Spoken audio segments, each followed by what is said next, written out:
All right, welcome to World Unity Week, to Room 1. My name is Ben Bowler from Unity Earth, and I'm so excited to be here on day 4. Day 4 of World Unity Week and day 4 of the 99 Days of Peace through Unity. It's been an amazing few days so far, and we're just getting warmed up.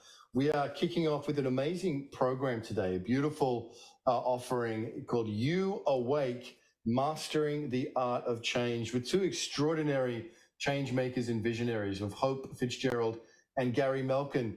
Let me start with you, brother Gary. I'll do some quick introductions and we'll get into this. Gary is a multiple Emmy award-winning composer, producer, public speaker, performer, and artistic director for conferences and events. Gary is dedicated to demonstrating potent ways in which music and immersive media can serve a vital role towards deepening the integration of our emotional, spiritual, and somatic dimensions of human intelligence. Gary is a member of, in good standing, in both the Association of Transformational Leaders and the Evolutionary Leaders Circle, frequently on webinars, podcasts, talk shows. He's all over with these incredible offerings, and Gary's constantly sharing his humanizing musical solutions for many of the challenges facing our world today. As he harnesses the transformative capacity of inspirational music and media to enrich every stage of our lives. Gary, brother, welcome back to World Unity Week. Woo! Room 1, World Unity Week 2023. Fabulous. Thank you, Ben, so much. Awesome. And Hope Fitzgerald, it's great to have you with us. In 2010, after years of spiritual exploration, Hope received 3 visions representing an evolutionary push for the planet. The final one was a standing figure 8 made of flowing water called the infinity wave. Wow, this 10th dimensional energetic tool was sent to more quickly and easily transform suffering into freedom during the tumultuous times that are upon us. Ever since, Hope has dedicated a life to applying the infinity wave for the positive development of the individual, the community, and the earth. She's shows continuing to fulfill her mission to encourage individuals the globe. Additionally, Hope uses intuitive dowsing to help people quickly gain clarity in their lives and guides groups on transformative journeys around the world. It is so great to have the both of you here, and I know this program is just going to be amazing. So Hope Fitzgerald, welcome to you, and over to you and Gary. Thank you, Ben. All right, well, I guess we'll just jump right in, should we? Yeah, let's go. All right, it's early morning for some of you on the West Coast, and so let's just take a moment here and close our eyes and just breathe into this beautiful day. And I like to breathe up from the earth into the heart center, just exhaling out whatever cobwebs might be there and inhaling back into the heart. Some of that beautiful Gaia energy, and then opening up from the crown, just exhaling up and out like a fountain, and inhaling back into the heart center, that beautiful energy from the cosmos. And just bringing us into this present moment in the heart. We are going to take you on a journey today. We're going to be diving into some areas that might even feel a little uncomfortable at times, but here's what I want you to know, and Gary and I have created something that will bring you back into a bouncy step at the end of the program. This is just a sample of what we have put together. So welcome to you, welcome to us, welcome to World Unity Week, welcome to this beautiful planet and what the great future holds for us. All right, well, let's begin with the first slide.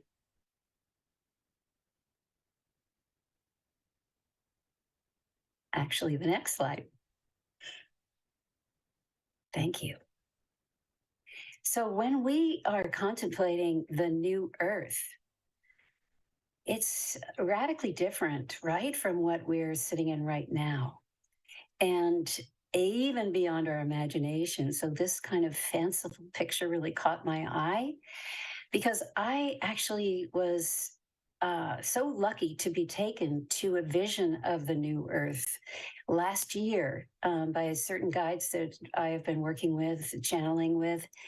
And they took my entire group to the new earth. And what I can tell you is that when we emerged onto what seemed like a new planet, but it was really our planet, everything was vividly green.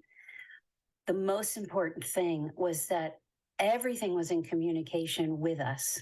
So the kinds of communication we can do now with trees and rivers and rocks and all kinds of natural forms was immediately available and conscious. And it was teeming with energy and absolutely lush. It was the most beautiful feeling of oneness. So that is really in harmony with Gary's vision of the new earth. I just want to say, first of all, that I am so pleased to be here. I've been dreaming this in for a long time. So the slide that we have here there is just, we don't need to clarify what we're living in right now, but in particular, there's a perfect storm we're actually dealing with, which is living in a world that is avoidant of the loss, the grief, the end of life, the death, as part of the cycle of life. And that's one of the things we're going to focus on. And so we're in a perfect storm. And just a little one statistic, 90% of all violence of every kind can be attributed to unaddressed loss. So if we're living in a perfect storm that focuses on all the positive, all the growth, all the young, and not actually the cycle, we're in deep doo-doo. We're in deep problems. So this is what a lot of what we're going to focus on is how can we integrate this all. Next slide, please. Next slide, please. There we go. So basically, the worst kind of grief is this. Basically, the worst kind of grief is the kind that gets lodged inside of us, unbeknownst to us. And that's what I just said. Over 90% of all violent acts and words and aberrations between human beings can be attributed to unaddressed grief. So where does this stuff go, and how can we release it, and how can we transform it? How can we transmute it, right? So this is something that we want to pay attention to. Next slide. And I just love, go ahead. This Francis Weller's work is some of the most extraordinary work, because one of the things that he talks about, just look at this quote for a minute. When our grief cannot be spoken. Oh, go back, please. Go back to the slide. When our grief cannot be spoken, it falls into the shadow and re-arises in us as symptoms. And we all know this, right? But it's important to really pay attention to the nuance of this. And I just want to give a shout out to Francis Weller, who really, his work has really been the kingpin in understanding that grief can only be properly addressed in the context of community, which is one of the reasons why I was so thrilled that Ben accepted our request to do something in the World Unity Week this week, because it's integral to what a new earth looks like. New slide. So we'll talk about this in a moment, but I want to kind of set it up, because when we're talking about the new earth, you know, as enticing as it is and how much we want to leap right to that new reality, we believe that we need to have closure with the old one first. And so for each of us individually and collectively, there is a kind of adjustment that needs to be made. We need to be able to have this closure. You know, I think it was Steve Farrell many years ago. I read something he said, everybody wants to be enlightened, but nobody wants to change. And I just love that quote, because change is not that easy. And our workshop is called You Awake, Mastering the Art of Change. And this is the kind of change we're talking about. Change is really evolution, and it involves boldly facing our losses, our parent, our known grief, and as Gary was saying, our hidden grief, and even our finishing point of being present on this planet. As we move through this closure, we make room for the new thing. And this is why we're doing this work. We want to be spacious. We want to welcome in the new earth and everything vibrationally, the vibrational coherence, as Gary says, that it is offering us. So most of us would rather not go down that kind of path because we're so much happier dancing around in the unity and the love and the joy, which is absolutely fantastic. And we'll get back to that. But really figuring out how to process this unacknowledged grief, it just binds us up. It keeps us really in a kind of cage and not being able to be our full selves, our free selves. So we're talking about in this workshop offering a clean break. And it's true, you don't necessarily get through these things in one shot. It may take repeated attempts. But that's really what we're on about here. And the more that we prepare ourselves and open a dialogue in this direction, the better off we'll be for if and when that time of our personal grief arrives. So when we talk about the stages of grief, you know, it has been written by the beautiful Elizabeth Kubler-Ross, this kind of 5-stage process, but very often that's not exactly how it lines up. And I think it's really fascinating that as soon as we love, we open the door to potential grief, right? If they go hand in hand, and we know so much about what to do with our love, it's very external. We're dancing about it. We're singing about it. It's, you know, it's ever present. But what do we do with our grief? There aren't really many roadmaps about it. There are more now than there used to be, but still, it would be great, and that's why we put this together. It would be great to have a little bit of a guide about how to deal with grief. Grief is not outwardly focused. It's usually an inward journey, right? It's our cave time. It's the yin to the yang of love. And we just want to get through it as quickly as possible because it doesn't feel good. But, you know, would we rush love? No, we want to languish as long as we can. In terms of grieving, though, that's a societal no. Our culture is not set up to handle grieving well, as we've learned over the last few years. And my suspicion is that's because we're very uncomfortable with it. We'd rather not touch our own grief. But the funny thing is that grief brings us together as a community, even as much, maybe even more than love does. So in these stages of grief, each loss can, especially unacknowledged grief, each loss kind of stacks upon the old grief. And sometimes it all happens all at once. And sometimes we end up going numb. Next slide, please. And really what it comes down to is there are only 2 stages of grief: who you were before and who you are after. And this is never to minimize anybody's individual experience. It is highly individual. So we honor, of course, anybody's journey with this. Next slide, please. So, you know, there are some symptoms of grief. And some of them are obvious. You know, we want to isolate. We are maybe overreactive to the emotional situations. Maybe we're at a 10 instead of maybe a 3. But I have a list here that I think is really appropriate because we don't think of people who are really confused or losing their stuff or get kind of disoriented. We don't think of them as grieving. We think of them as being confused.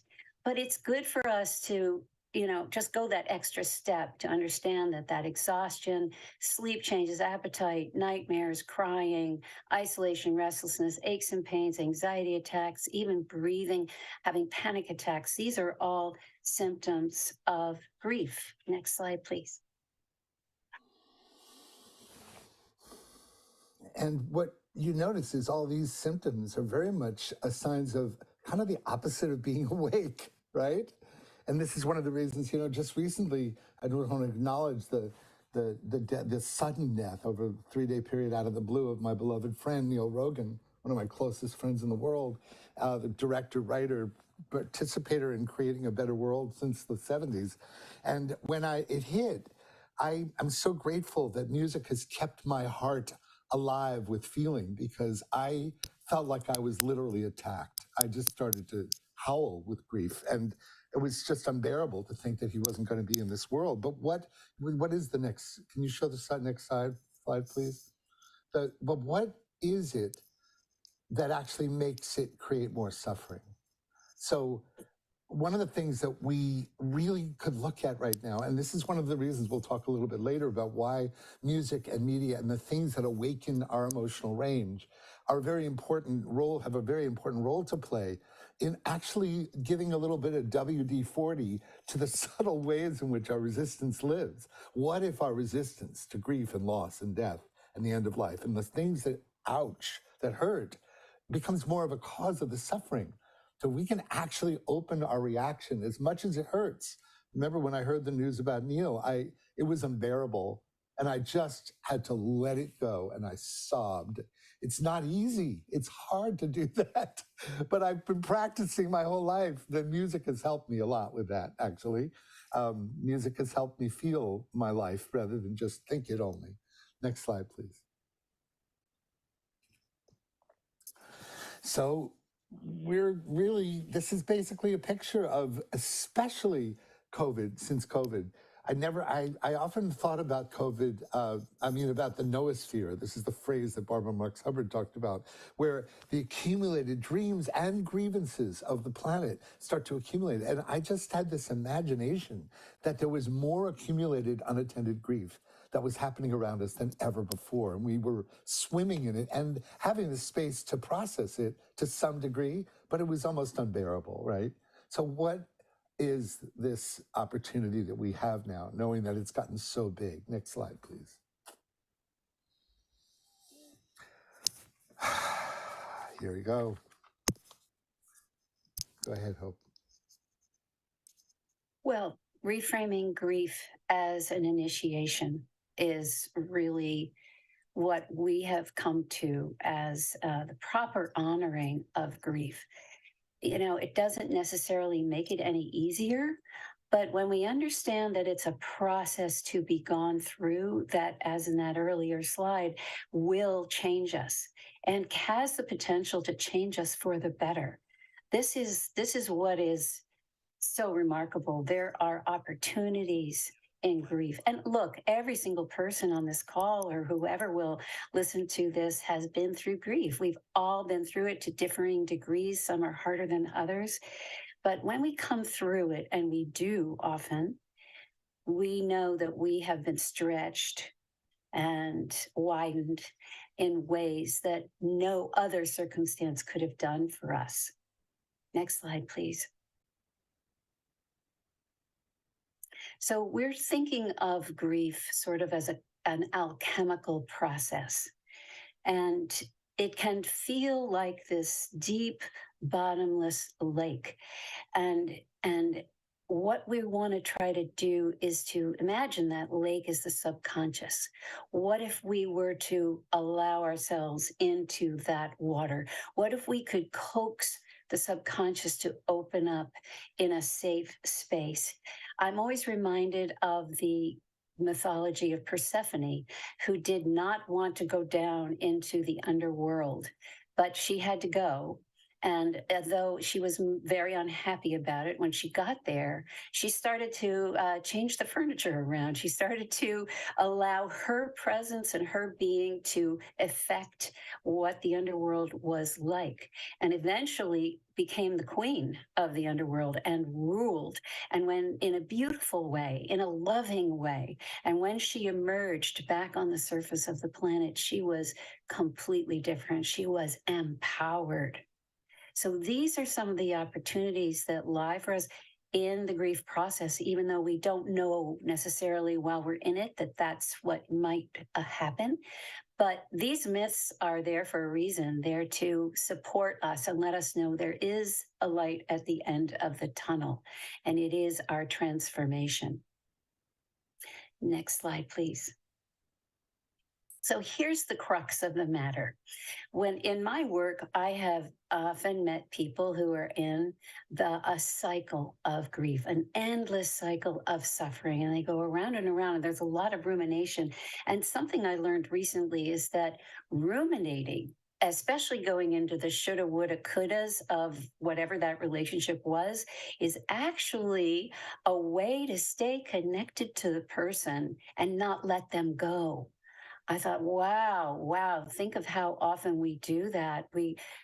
It's really a device to keep us connected still. And Hope, it's so important. I love that you defined that, because that is so under the radar in so many ways, you know? When you're, Yes. and I think something recently happened in a workshop that we co-presented at, right before we were about to present, I got hit with something that was so triggering.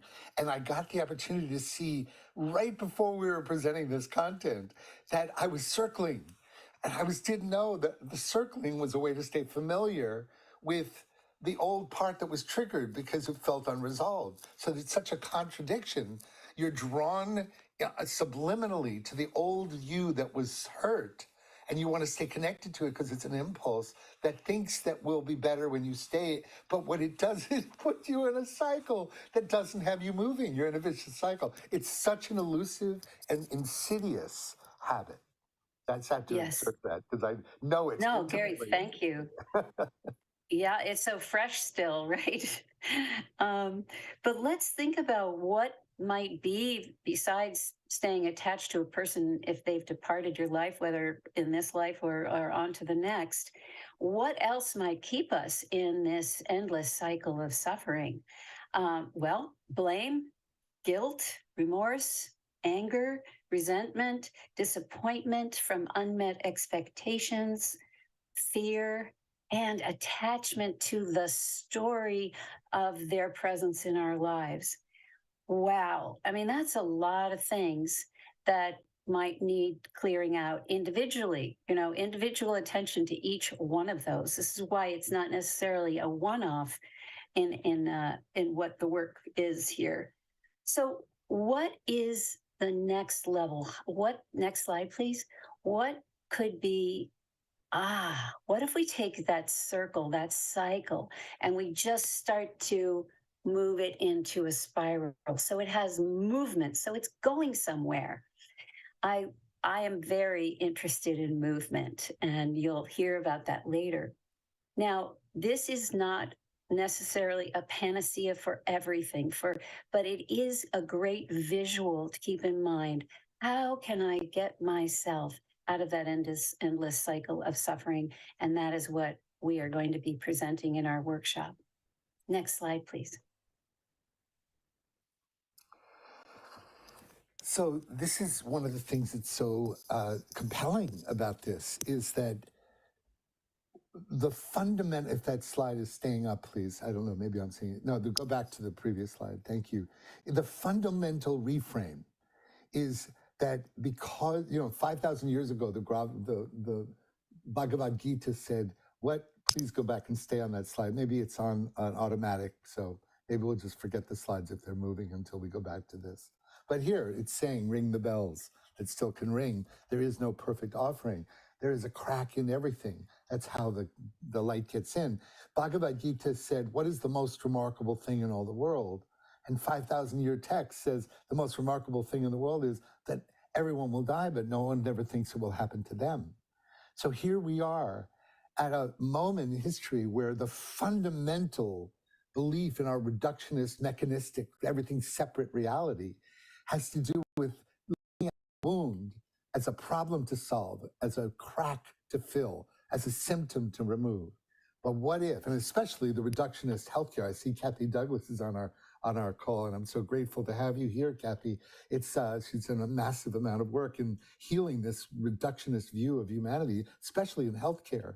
And what if we actually reframed our understanding of the wound as an invitation into letting the light come in, as an opening to our humanity? And this is one of the reasons why I'm so involved in this, because I believe that music has a destiny to fulfill that I'll talk about a little further, that actually will assist us in restoring our ability to feel grief and other things as an essential tool in approaching the wound as a portal rather than a symptom to be removed.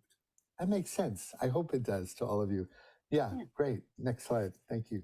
You can go to the one past the Leonard Cohen quote if you can. Right. Next one after this. Hubcast Media doing great job for us. We love you guys. So this is this thing. When this and HeartMath came into the world, I suddenly took a huge, deep breath of relief because up until HeartMath's creation and up until Brene Brown's work, I felt like such an odd duck. And my new phrase is the new woo-woo is wow, because I was Mr. Woo-woo for so long, especially when we came up with Graceful Passages, which is the work that put me on the map in terms of health and healing and consciousness with Michael and Doris Stillwater, when we came out with the work. Check it out if you don't know about it, Graceful Passages. But when Brene Brown started talking as a social researcher about vulnerability being the ultimate expression of our courage and our integrity, and she says that it's the birthplace of love and belonging and our connection to authenticity, I suddenly felt like, hallelujah. Someone is speaking the language that will now appeal to the American maverick independent mind and think, this is the complete turnaround we've been looking for. Vulnerability, our ability to feel and be honest and authentic and true and real, turns out to be one of the greatest attributes for becoming the best version of yourself. And what is one of the greatest tools for being emotionally vulnerable and healing that? Stay tuned. Next slide. So, yeah.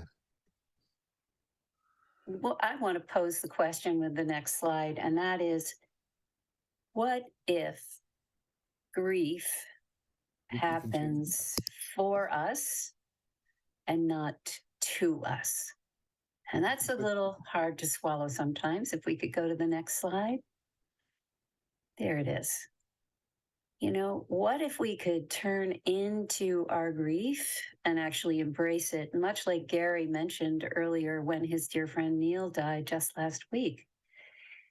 Okay, so that would mean, all right, okay, if this is some kind of gift, what kind of gift might it be? Well, one thing is that grief brings us fully into the present. Anybody who's had a difficult diagnosis can know that the clarity that they receive in that diagnosis is unbelievable. Like all of a sudden, it's very obvious what is and isn't important in life and how you want to spend your time and your energy and your love. So it brings us fully into the present, into the heart. We get to know what our heart wants. It might reveal the unloved parts of ourselves in that clarity. Wow, this part is really hanging out there and needs some love, needs some TLC. It also is an opportunity to become empowered and not victimized. And that's a hard one for people because we do often feel this just happened to me and I don't know how to get around it. But grief can also open the window, as I said in this clarity, to truth. And the beautiful thing about truth is that that's when healing can occur. It's really, you can have a moment where, you know what, this relationship with this person is not good enough. There's some pain there and I really want to heal it. And that's a truth. And then you take an action and do it. And that, this facing this thing can put us on a path of healing like that. I like to think of it also as moving on versus moving forward. Now, moving on, this is from Susan Cain. Moving on is basically putting it behind me and just, okay, I'm just going to separate. We don't want to do that. We're talking about oneness. We're talking about wholeness here. We want to integrate these things and move forward with them as a changed person. And in that sense, I like to think of it as always asking for the nugget of truth to be revealed, using that power of emotion to crack us open to find out where and what needs to be healed, where the nugget is. this is really a lesson in acceptance and welcoming the changes in curiosity. Next slide, please. So again, we want to reference. What am I hearing here? Okay, there we go. Again, I want to reference, what does this have to do with the new earth, right? Well, this is where the arts come in as an important partner in us awakening to the nuance of coherence at every scale, right? So the healing power of beauty. I love John O'Donoghue's work. He's my patron saint. God, can't stand it. He left this earth so soon. But when you look at the power of beauty, what John O'Donoghue calls the silent embrace, what this has to do with the new earth is that when Help just said that it happens in this context of truth, and it also happens in the context of intimacy and tenderness, right? What could be more intimate and tender than to become aware of your interstitial fluid and your mitochondria cymatically aligning, like the sand in those cymatic exercises, to sacred geometry of beauty? What is it that you actually can see beauty forming in music affecting either visual of liquid or sand or whatever? That's our bodies. So let's go to the next slide. And this is the thing that's so beautiful, is music. So just let these words and music wash over you. As the slides move, just soak in the music.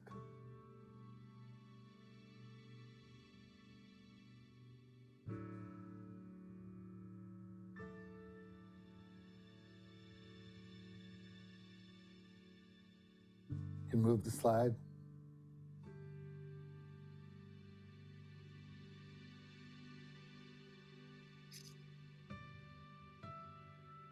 Notice how the music slows you down. When we connect with life through the heart, even the most challenging obstacles can melt away. Let the music continue as the slides move forward. Okay, go back. Go back, thank you. So let the music finish out.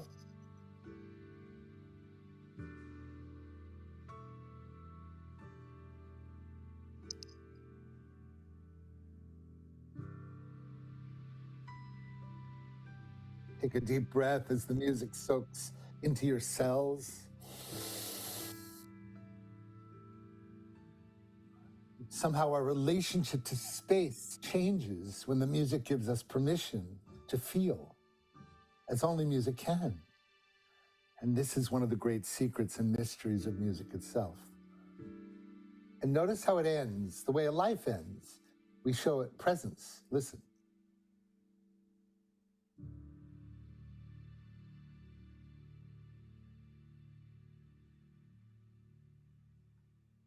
And then when it ends, you let the moment. What is the fruit of the practice? A spaciousness with beginnings and endings is a key gift of music and a beautiful metaphor for how we practice the art of expanding our emotional range as a catalyst for improving and broadening our ability to be a human being. Next slide.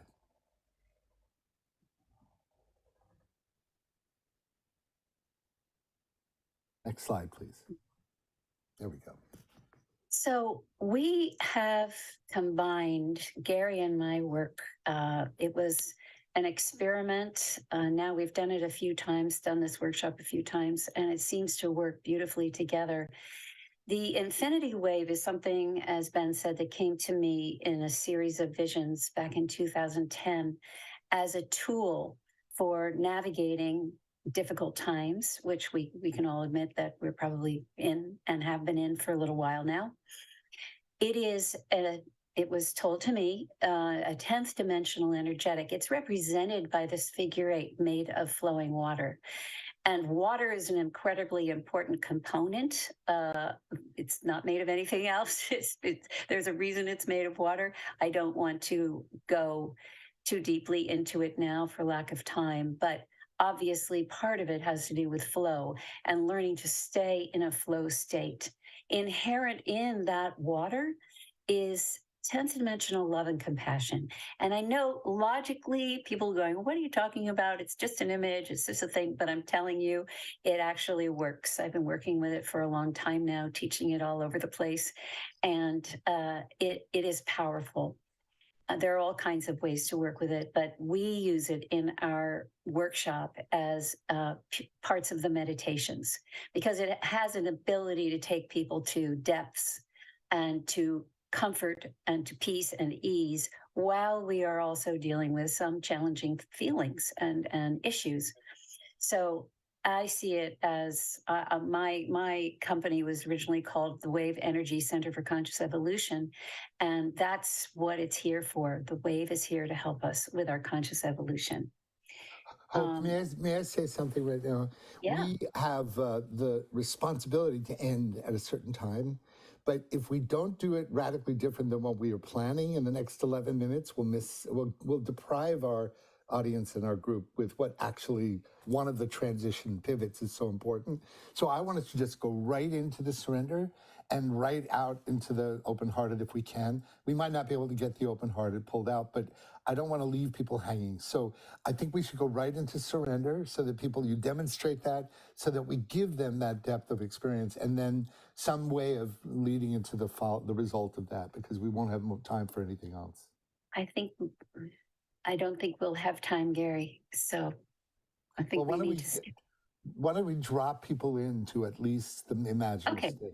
Okay, great. Let's go to the surrender music, please. Second slide. We'll just drop them in, and then we can receive the gratitude afterwards, even if it's a small amount. All right. So let's close our eyes and take a very deep breath. Inhaling up from the earth, exhaling down.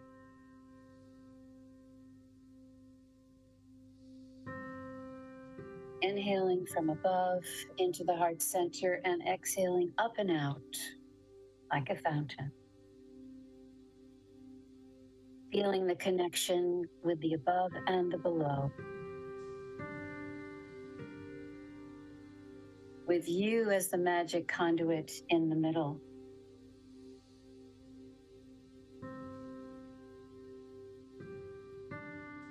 And let your body sink deep down. Let it get heavier than before. Relaxing deeper and deeper.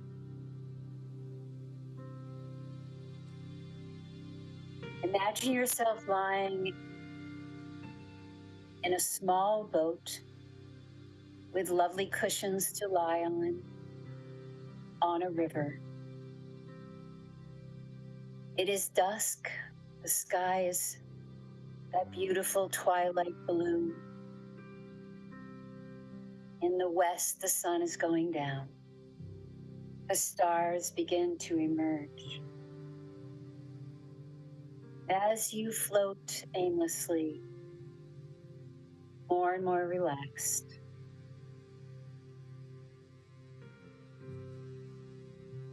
you feel that you can finally let go. Whatever has gnawed at you, whatever losses, worries, concerns, mistakes, resentments, and regrets, all come now to the surface for release. Give them to the river. The river can contain whatever you hold. Let it go, knowing you will still be you afterwards. There is no grief that can extinguish your flame. Whatever has haunted you, perhaps for your entire life, can now be brought right up to the surface. Let those memories roll up and out and give them to the river. The river knows all and moves things along while holding you in love.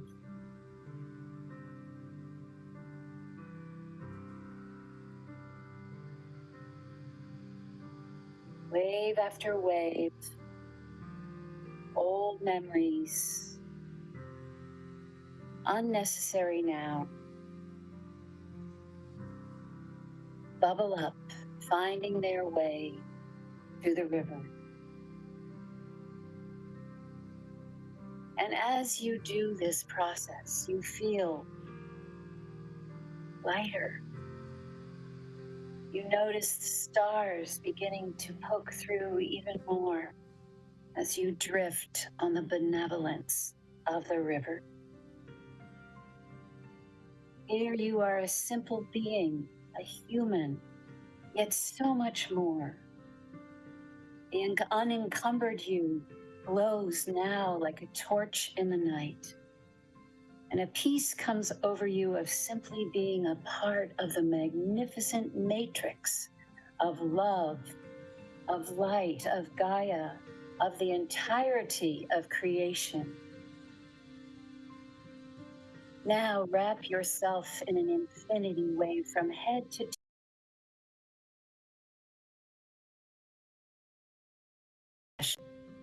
encompassing your entire being. Drink in the watery flow into every cell, renewing you, refueling you, into all the nooks and crannies you just emptied out, filling them instead with love and compassion.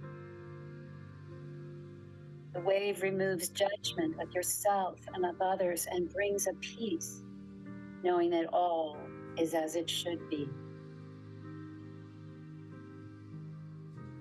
Now you notice your boat has begun to move downstream, knowing its destination, gently gliding through a mist. The beauty of the world is almost too much to take in. So with great gratitude for this moment, boat glides, bearing you brilliantly to the shore. As the moon rises to light your way, you emerge on land, unburdened, lightened, whole, and complete.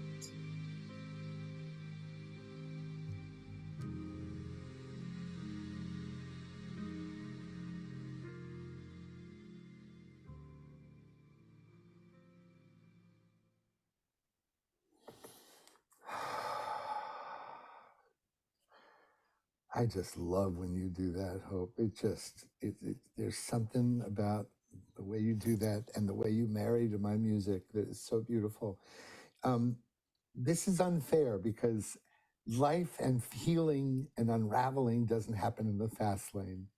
And in order to fully grok the pivot that we just made into the allowing ourselves to be in the river, and the immersive experience of unraveling that vicious cycle into a spiral, it sometimes requires more time. So I want to invite you all to look at our u-awake.com website, where we're going to be offering a 2-day workshop online on August 19th. What we want to bring is just to the final slide. We wanted just to recognize a couple of things. Let me just interject one thing, Gary. There are 4 sections of our workshop. The first one is the brief version. The second one is forgiveness. The third is looking into the awe. Well, I won't say more about that. And the fourth one is what we're jumping to.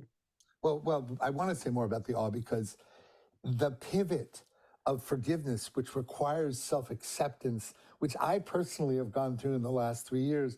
I realize that most people go to their grave never having forgiven themselves, never having accepted and loved themselves fully enough to forgive themselves. I've gone through a real epiphany around that, and that's partly what's informed my love of this work. But also, when you move from forgiveness into awe of the mystery, humility cannot live in the same space as this kind of flow we're talking about. That humility and that reference, that relationship to awe. And then, of course, leading to the gratitude. being one of the highest states of human consciousness. Talk about sacred geometry for our mitochondria. Gratitude is the deal, right? Authentic gratitude. So if you can go to the next slide, I think we have do we have a QR code in this one or not really? But it's okay. It's the QR code is on slide 28. Yeah. So those of you can check out Graceful Passages, which is a catalyst for resolving grief and another way of doing what Hope just touched on briefly with the unburdening of yourself. Graceful is a powerful catharsis catalyst that has touched over 1 million people. And you can go to the next slide. We have to wrap up really soon. Yeah, these are our worlds. And I think we need to go to the one that we want to talk about, our workshop. So I want you guys to participate with us. Where is that slide? Is it coming? I don't know where it got to. All right. Well, so just if you can, you guys, we're so excited about this because one of the things I'm so excited is about, I've found a home to merge the thing I've been doing for 20 years is using music as a catalyst for coherence at every scale. And I found a partner who is so phenomenally good. Yeah, there it is. The partner who's so phenomenally good at actually integrating the purpose of my music with the purpose of her infinity wave to become a sum greater than a whole greater than the sum of the parts. Love to have you join us on August 19th and 20th, or your community might want us to come out to your world like we did in Virginia recently, did a day-long workshop, and then I gave a concert that night. And it's a beautiful, beautiful way to spread love and deepen your faith-based community or your deepen your culture, your corporation. We believe that this 4-step method is an instrument of catalyzing the new earth as it lives in the ecology of every human being.